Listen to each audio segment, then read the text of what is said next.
peuple de Dieu, nous recevons dans nos murs aujourd'hui les pasteurs Bishop Mukulupa. Il est pasteur de l'extension Cité Maman Mobutu. Bonjour pasteur. Bonjour ma sœur. Pasteur, nous voulons savoir quelle est votre appréhension du concept mûrir pour hériter en Christ. Mûrir pour hériter en Christ, ça c'est clair. La Bible nous dit dans le texte de Galates chapitre 4 à partir du verset 1er, nous pourrons lire cela. La Bible nous dit: Or, aussi longtemps que l'héritier est un enfant, je dis qu'il ne diffère en rien d'un esclave, quoiqu'il soit le maître de tout. Mais il est sous des tuteurs et des administrateurs jusqu'au temps marqué par le Père.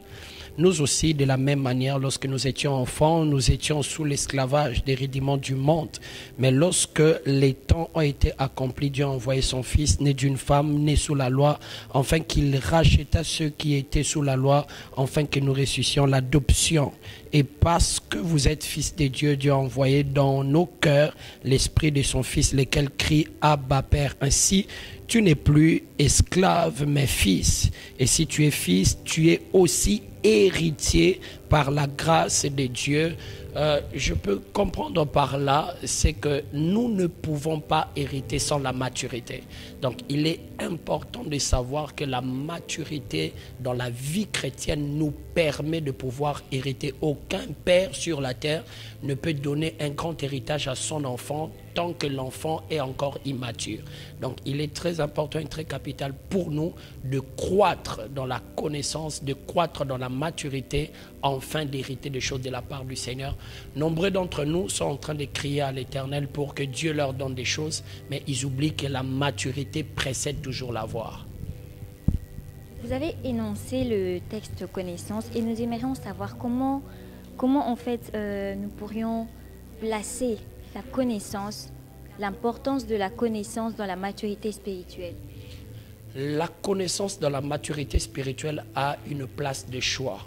La maturité passe par la connaissance. Vous savez, nous sommes enfants de Dieu, nous prions, nous jeûnons, nous avons beaucoup de choses que nous sommes en train de faire dans les choses de Dieu, mais la chose qui nous permet de grandir, de croître, d'être mature, c'est la connaissance que nous avons de la personne de Christ, de la parole du Seigneur. C'est la place de la connaissance. La connaissance a la place de base dans la vie chrétienne. Comment faire pour acquérir cette connaissance? C'est simple. La Bible dit, vous connaîtrez la vérité vous affranchira. La connaissance passe par les enseignements. Dans l'Église, nous avons la prédication, nous avons les enseignements, nous avons les exhortations. Mais il est important que celui qui veut connaître puisse se donner à l'enseignement, puisse se donner à la lecture et à la méditation de la parole du Seigneur. C'est la voie la plus simple par laquelle nous pouvons connaître. Mais vous allez remarquer avec moi, l'une des choses aujourd'hui que le diable est en train de combattre à l'Église, c'est que les gens ne veulent plus connaître. Aujourd'hui même, les gens ont l'orgueil de ne pas connaître. Parce que si vous parlez de quelqu'un des affermissements, des enseignements, vous sentez que c'est comme si tu avais diffamé sur la personne. Parce que nous avons cet orgueil de ne pas apprendre. Et le diable a réussi dans ça pour maintenir les gens dans l'ignorance. Et pour connaître, nous devons aimer les enseignements, aimer les choses de base qui nous permettent de pouvoir croître dans la vie chrétienne. Est-ce que la connaissance suffit-elle exactement pour activer des grâces en nous? Sinon, qu'en est-il de ceux qui connaissent mais qui ne mettent pas en pratique? Voilà, il y a une différence entre avoir des informations et connaître. La connaissance passe par les informations et l'expérience. C'est ce que beaucoup de gens, il y a des gens, des intellectuels qui connaissent, mais le problème c'est qu'ils savent des choses, ils ont des informations, mais ils n'ont pas vécu cela. Si nous parlons de connaître Christ, ce n'est pas simplement savoir qu'il est Dieu, qu'il est le Fils de Dieu, qu'il est mort pour nous à la croix, mais faire l'expérience de l'accepter dans ta vie, faire l'expérience de le laisser te conduire. La connaissance de la sanctification ne suffit pas, mais il faut faire l'expérience de vivre dans la sanctification. Tu peux beau connaître que la prière est efficace, mais lorsque tu n'as pas expérimenté la vie de prière, peu importe ce que tu connais, rien n'arrivera dans ta vie.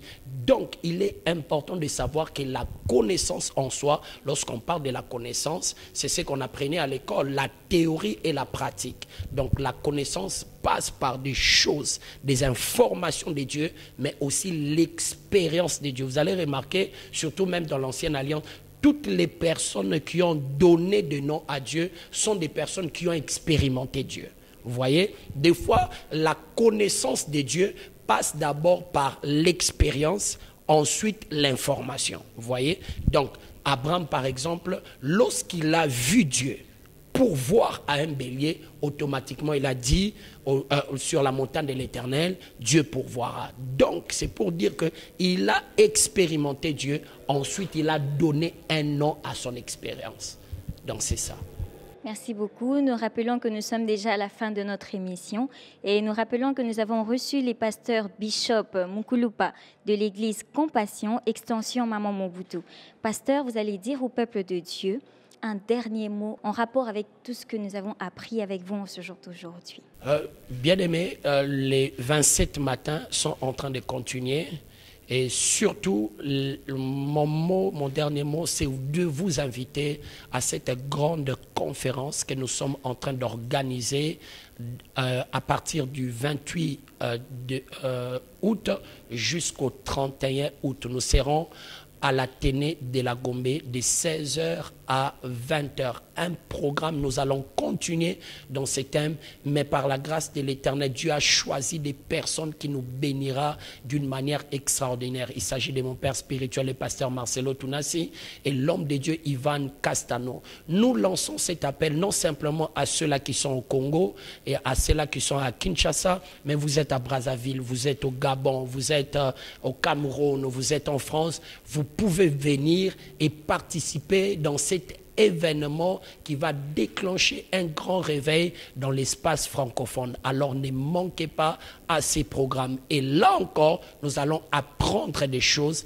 qui vont nous permettre de connaître Dieu pour finalement hériter, car Dieu est en train de susciter une armée des fils qu'il va revêtir de sa gloire, de sa puissance en ces temps de la fin. Alors ne manquez pas cette occasion, que Dieu vous bénisse abondamment du 28 au 31, Athénée de la Gombe, de 16h à 20h, ne manquez pas.